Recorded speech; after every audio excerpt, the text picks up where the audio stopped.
자, 인천의 한 재활용품 처리 시설에서 사람의 다리가 발견된 일이 있었죠. 자, 그러면서 강력범죄 가능성까지 제기되고 많이 불안에 떨었습니다. 그러나 알고 보니까요, 요양병원에서 절단 수술을 받은 환자의 신체 일부인 것으로 확인이 됐습니다. 자, 그러니까 기브스 폐기물로 착각해서 잘못 버렸다라는 게 병원 측의 설명입니다. 조현진 기자의 보도입니다. 인천 연수구 생활자원해수센터에서 붕대에 감긴 사람 다리 부위가 발견된 건 지난 10일 오후. 길이 41cm 정도로 한창 부패가 진행 중이었습니다. 수사본부를 꾸린 경찰은 161에서 165cm 사이 성인으로 추정하고 유입 경로를 추적해왔습니다. 그런데 엉뚱한 데서 실마리가 풀렸습니다. 한 요양병원이 자신들이 버린 거라고 신고한 겁니다. 국가수의 DNA 검사 결과 이 요양병원에 입원 중인 80대 여성 환자의 신체 일부로 드러났습니다. 병원 측은 환자 다리에 괴사가 일어나 절단 수술을 했는데 청소 직원이 마네킹으로 착각해 재활용 쓰레기로 분리해버렸다고 진술했습니다. 환자는 현재 생명엔 지장이 없는 것으로 알려집니다. 저희가 일단 수사 중이고 모든 전체적인 상황들을 이제 경찰에다 다 이야기해가지고 경찰은 이들이 합법적으로 수술 등 의료 행위를 했는지 들여다보고 있습니다. 의료 폐기물로 분리 처리돼야 할 신체 일부가 어떻게 재활용 쓰레기에 섞여 나갔는지 경위도 확인할 계획입니다. 채널A 뉴스 조현진입니다. 그나마 이 강력범죄나 살인사건 뭐 이런 게 아니라니까 정말 다행인 상황인 건 맞는 것 같습니다. 하지만 좀 의아스러운 부분들이 적지 않습니다. 청소 직원이 사람의 다리를 깁스 부속품인 줄 알고 재활용 폐기물에 버렸다?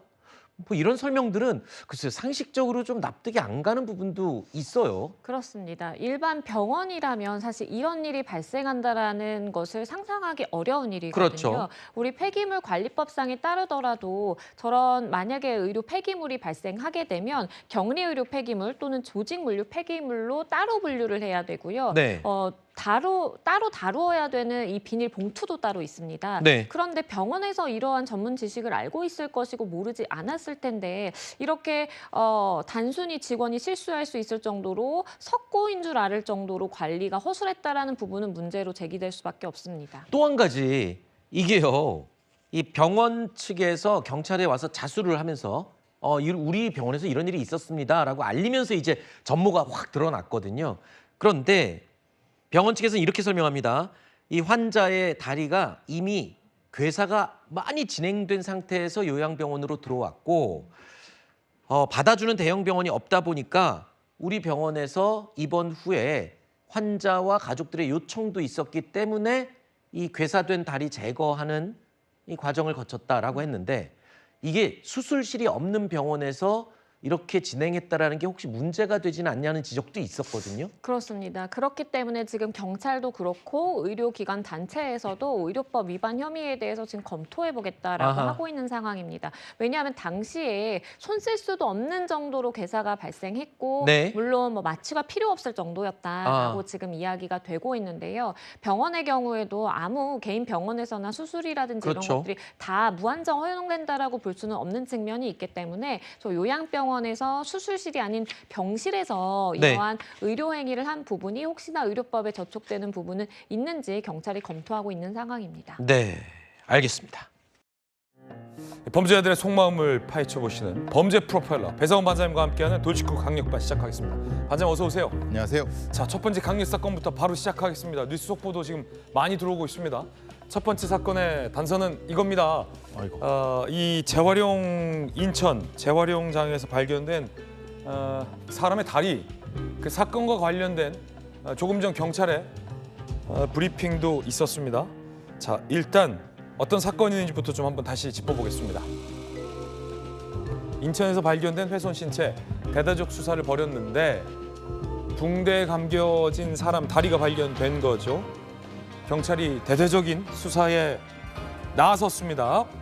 자, 그런데 의료용 폐기물이었다 이런 얘기 나왔습니다. 한 요양병원 관계자가 우리 병원에서 절단 수술받은 80대 여성 환자의 다리로 추정된다. 자진 신고를 했어요. 청소 자원봉사자가 마네킹으로 착각해 재활용으로 분리했다. DNA 분석 결과 일치했습니다. 요양병원 관계자 얘기 들어보시죠. 저희가 일단 수사 중이고 모든 전체적인 상황들은 이제 경찰에다 다 이야기해가지고 자, 반장님. 조금 전 지금 경찰의 브리핑도 있었는데 뭐 어떻게 된 겁니까? 요양병원에서 얘기도 나오고 뭐. 이게 처음에는 이제 강력 사건을 의심을 했었는데 네. 요양병원에서 본인들이 이제 일종의 자신 신고를 한 겁니다. 말하자면 본인들의 환자분 중에 어떤 절단 수술을 한 환자가 있었다. 근데 그 절단 수술한 폐기물이라고 이 지칭을 하죠. 그것을 처리를 잘못해 갖고 저쪽으로 나간 것 같다라는 쪽으로 자진 신고를 하게 됐고 그렇군요. 그거를 DNA를 확인했고 그 다리의 주인인 이 환자분은 이제 생존에 계시고요. 80대 여성이라고 합니다.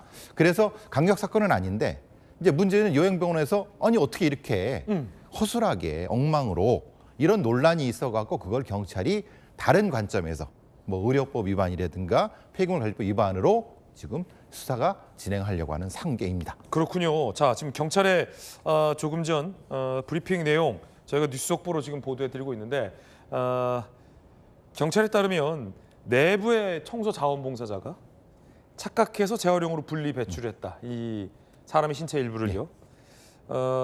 입원 때 괴사가 많이 진행이 돼서 절단 없이 그냥 무릎이 분리됐다라는 얘기도 경찰은 밝혔고 이 대목이 좀 어떻게 봐야 될까요? 그러니까 뭔가 이 다른 별다른 어떤 그런 끔찍한 강력 사건이나 그런 건 아니다. 예, 예. 그런 설명하는 건가요? 그런 설명인데 많은 분들이 의아해하시는 건 이겁니다. 어떻게 다리를 절단 수술을 그 병원은 수술장이 없는데 그러니까요. 어떻게 할 수 네네. 있느냐라고 하는데 경찰의 입장은 이겁니다. 원래 그 괴사가 많이 진행돼서 그 결국은 절단 없이 그냥 분리됐다라고 하는 주장인 거고 물론 저것도 이제 의료인들이나 저 같은 경우도 사실은 이해가 잘 안 됩니다. 왜냐하면 저 정도라고 하더라도 절차를 밟아서 왜냐하면 상급병원으로 이송을 해서 여러 가지 면에서 했어야 되는데 근데 물론 이제 여러 가지 사정이 있을 수가 있습니다. 왜냐하면 환자의 개인 사정, 말하자면 환자 가족의 어떤 경제적 문제 이런 것 때문에 지금 이 상황이 된 것 같습니다. 네. 자, 이 사건 반전에 반전을 거듭하는 사건입니다. 두 번째 단서로 이어질 텐데 조금 더 깊게 들어가서 풀어보겠습니다. 자, 이거거든요. 과연 요양병원에서 절단 수술이 가능할까에 대한 문제예요. 경찰 설명 한번 살펴보시죠. 이 병원은 신경외과, 외과, 한방과 의사 근무 중 수술실이 없다고 불법 의료 행위로 단정할 수는 없다. 의료법 준수 여부 확인하겠다는 입장이고 다 환자의 다리 괴사가 발생하자 절단 수술을 진행한 것으로 얘기가 나왔는데 조금 전 이 경찰의 설명은 절단 없이 이제 신체 일부가 분리가 됐다라는 설명을 나오고 있는데 전문가들은 그럼에도 불구하고 이런 의문을 제기하고 있습니다. 요양병원에서 절단 수술해야 할 상황이 생기면 종합병원 등 큰 병원으로 옮겨가는 게 일반적이다.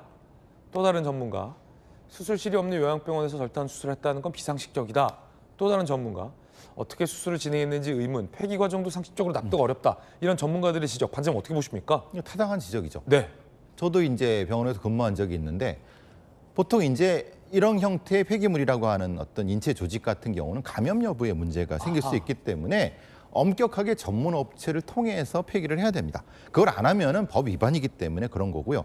가장 문제가 되는 것은 그러면 아무리 괴사가 진행됐다 하더라도 문제는 그냥 떨어져 나왔다고 하면은 그 지금 환자의 상태는 뭐냐? 그게 설명이 되느냐? 그냥 말 그대로 뚝 떨어져 나왔다는 거냐? 그러면 이 지금 상태에서 어떻게 치료를 했고 이 부분이 이게 설명이 지금 된 것 같지만 사실은 많이 미흡하거든요. 물론 이런 구체적인 조항은 없을 수 있습니다. 왜냐하면 그냥 떨어져 나간 거를 우리가 알아서 그냥 폐기물 처리했다라고 하면은 이게 좀 이상하잖아요. 이상하네요. 말이 네. 되나요? 요즘 같은 시대에. 그래서 굉장히 너무 좀 이상한 상황이 되는 거죠. 네, 경찰은 그 부분에 대해서 대형 병원에서 치료가 불가능해 요양병원에 지금 입원을 했고 환자 가족이 어떤 간청으로 네. 입원이 됐다, 받아주는 병원이 없었다라는 얘기가 나오고 좀 안타까운 사연도 있는 것 같은데 그렇죠. 그런 상황 같습니다. 아무래도. 이 다리 절단이 병실에서 이루어졌다. 경찰 또 이렇게 얘기하는데 요게 관련된 의료법이나 뭐 이런 게 저촉이 안 되나 보죠? 아니죠. 저촉이 되죠. 예. 되는데 문제는 어떤 이 의료인이 자의적으로 뭔가 이렇게 도구를 가지고 하지 않았다는 의미 같습니다. 네. 그러니까 우리가 보통 생각하면 의료용 톱이 따로 있거든요. 네네. 전동톱으로. 그걸 하지 않고 그냥 떨어져 나왔다는 거니까 그럴 경우에 규정은 없죠. 뭔가 시술이나 어떤 자기적인 걸 하지 않고 떨어져 나왔다는 주장 같은데 근데 그게 어떻게 설명이 되지? 라는 생각이 일단 듭니다. 그렇군요. 그러면 그 다음에 떨어져 나온 거를 그럼 저렇게 함부로 처리해도 되느냐? 안 됩니다. 큰일 납니다. 저거는 절차에 따라서 처리를 해야지 맞는 거지. 그렇다고 해서 아무데나 갖다 버리는 거 말이 안 되지 않습니까? 네, 경찰은 괴사가 많이 진행돼서 이때 별도의 절단 없이 간단한 뭐 조치로 무릎이 분리됐다라는 설명을 해놓고 있고요. 지금 경찰은 의료법에 처벌 조항이 없다, 법조계 자문 예정이다라고 했는데 아까 반장님은 예. 반장님 취재하시기로는 입건 얘기도 했는데 그건 어떤 얘기입니까? 어차피 이건 의료법 관련된 부분인 거죠. 네네. 의료법이랑 폐기관리법에 분명히 저촉 사항이 있기 때문에 그 부분은 그런 건데 입건이 됐다. 예, 입건이 됐다고 하는데 문제는 이게 이제 흔히 말하는 이게 의료법인지 폐기관리법인지가 지금 논란이 됐습니다. 그러니까 그거를 이제 법적으로 보는 그렇죠. 거죠. 폐기물관리법 쪽은 명확한 것 같은데 의료법이라고 하는 것은 조항이 없다라고 경찰은 얘기하고 있으니까 네. 그 부분 때문에 지금 왜냐하면 두 번째 폐기물관리법은 분명히 위반한 게 맞거든요. 그렇군요. 그러니까 아무리 실수를 하더라도 그런데 의료법은 본인들이 수술을 안 했다고 하니까 그러니까 떨어져 나갔다고 하니까 의료법은 규정이 없다는 거고요. 그 부분은 경찰이 좀 더 봐야 된다 이겁니다. 봐야 되는 거죠. 규정의 부분과 판례를 봐야 되고 또 자문도 받아야 되는 거죠. 그래서 경찰이 지금 자문 구하겠다라고 그렇죠, 예. 밝히고 있군요.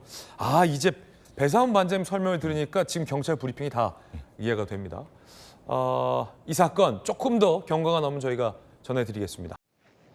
범죄자의 속마음까지 파헤쳐 보시는 범죄 프로파일러 배상훈 반장님과 함께하는 돌직구 강력반 시작하겠습니다. 반장님 어서 오세요. 안녕하세요. 첫 번째 강력 사건부터 풀어보겠습니다. 첫 번째 사건의 단서는 뭘까요?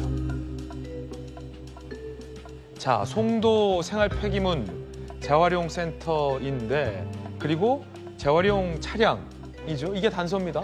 어떤 강력 사건일까요? 충격적인 강력 사건인데 재활용 센터에서 사람 다리가 발견됐습니다. 인천 연수구 생활자원회수센터에서 재활용 쓰레기를 선별 중에 얼마나 놀랐을까요? 붕대에 감겨 있는 사람 다리로 추정된 물체가 발견된 겁니다. 경찰이 신고해서 인천 연수경찰서가 유전자 감식을 진행했는데 발이었습니다. 무릎 아래 40cm, 발 크기는 210mm. 어린 학생, 여성으로 또 추정된다. 굉장히 충격적인 사건이 발생했습니다. 이 강력 사건입니다, 반장님. 예. 어제 오후에 선별하시는 분들이 깜짝 놀라신 것 같아요. 엄청 놀라죠. 근데 여기서 핵심 포인트는 붕대에 감겨 있었다는 겁니다. 그게 왜 핵심입니까? 왜냐하면 보통의 이런 유기, 시신 유기나 일부 유기는 붕대가 아니라 다른 테이프나 아니면 마대장 이런 거를 주로 내죠. 예. 그러면 붕대라는 것을 썼다는 것 자체는 감정적으로 가까운 걸 얘기를 하는 거고 그래서 이제 그 부분이 이제 주요 포인트가 되는 거고요. 그렇군요. 중요한 건 이제 신체 일부의 절단 부위가 무릎이나 무릎 아래냐가 근본적으로 다릅니다. 네. 왜냐하면 절단의 편의성과 이런 부분 때문에 그건 이제 어떤 범인의 프로파일링 자체가 달라지기 때문에 예. 그 부분이 지금 경찰도 추적하는 부분이고요. 문제는 왜 자원순환시설에 유기했는가? 왜냐? 인천이면 바다도 있고 산도 있는데 왜 특이한 점이 여기 있는가? 그러면 다른 신체 부위도 비슷한 데 있을 수 있지 않냐? 그래서 전체를 두지고 있는 겁니다. 굉장히 잔인한 건데 범죄일 수 있는 겁니까? 왜냐하면 이런 정도라고 하면은 의료시설에서 나와야죠. 예. 근데 의료시설이 아닌데 나왔으면은 강력 사건일 가능성이 높은 거죠. 강력 사건. 물론 이제 이게 치명 부위가 아닐 수 있다는 추정도 가능합니다. 예. 왜냐하면은 이게 흔히 말하면 몸통 부위라고 하면은 살인으로 바로 갈 수 있지만 네. 이거는 이제 사지 부위이기 때문에 지금 아직 판단은 아직 아닙니다만은 기본적으로 살인 사건 준해서 수사를 하고 있습니다. 언젠가부터 우리나라가 굉장히 무서운 예. 강력 사건들도 막 일어나는 것 같아요. 너무 무섭습니다. 경찰이 수사하고 있는 내용 함께 보시죠.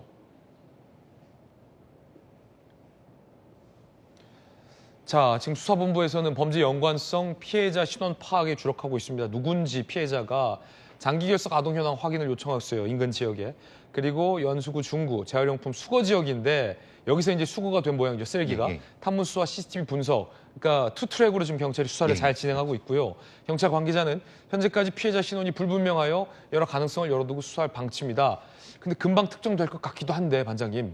근데 이제 제가 아까 무릎 말씀드린 건 무릎 위쪽이면은 수술 자국이나 다른 부분 있을 수 있는데 네. 무릎 아래쪽은 사실은 그것 때문에 아래쪽을 절단했을 수 있습니다. 아, 그래서 그것 때문에 사실은 좀 어려운 부분이 있을 수 있고 가장 문제는 이제 어린아이일 수 있기 때문에 실종 아동, 그러니까 불출석 아동 중심을 하는데 간혹 조금 발달이 덜 된 성인 여성, 20대에 왔다 갔다 하는 그러니까 후기 청소년기 여성일 가능성도 배제할 수 없는 상황을 지금 상정하고 있는 겁니다. 아까 이 프로파일링 해주신 것 중에 붕대를 감았다. 이게 감정적으로 가깝다라는 것. 그게 어떤 뜻입니까 정확하게? 말하자면 어떤 가학행위라든가 폭력행위를 통해서 죽게 됐고 그 과정에서 이제 그것을 감싸기 위해서 상처를 감싸기 위해서 붕대를 썼다는 것은 그걸 해야 될 이유가 있는 사람이 아니겠습니까? 아, 감정, 그러니까 가해자와 피해자 혹은 행위자와 피행위자 사이에 그래서 가까운 이제 관계. 예, 가까운 관계를 혹시라도 왜냐하면 이런 경우는 좀 드뭅니다. 왜냐하면 다른 형태의 어떤 도구를 쓰는데 붕대 썼다는 건 그걸로 이제 추정할 수 있는 부분이 있는 거죠. 자, 이 배상 반장 아니면 사실은 이 프로파일링 할 수 없는